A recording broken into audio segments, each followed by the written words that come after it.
প্রিয় বন্ধুরা, আমি আসলাম আজকে সেই মাখই খেতি, কেউ বলে মাখই, কেউ বলে ভুট্টা।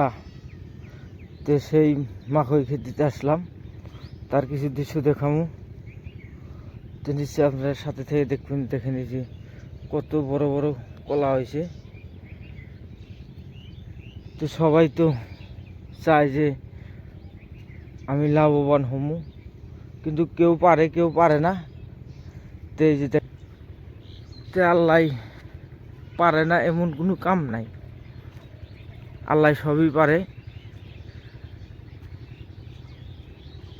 তো আপনারা আশা করি কৃষক ভাই যারা আছেন সবাই লাভবান হন,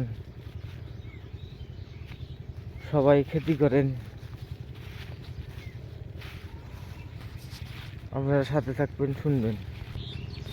তো আমি সেই কৃষক মামার বলে আসলাম। দেখেন, ভালো আছাও? হ্যাঁ, ভালো আছি তো। এই না, ভুট্টা তুমি আবাদ করছাও? হ্যাঁ, কয় বিঘা? 10 হইয়া। 10 বিঘা। হ্যাঁ, আরো কোনদিন আবাদ করছিলাও? না। এবারই ফার্স্ট করছাও? হ্যাঁ, তো মাশাআল্লাহ, দেখেন এ কিন্তু এবারই ফার্স্ট করছিল। অনেক ভালো ভুট্টা হয়েছে। দেখেন কত সুন্দর খেতি। তে নিশ্চয় বেশি বেশি করে দেখবেন আপনারা, লাইক করবেন, কমেন্ট করবেন, শেয়ার করবেন, সবাই দেখার জন্য সুবিধা করে দিবেন। সবাই জানি লাভবান হতে পারে। ধন্যবাদ।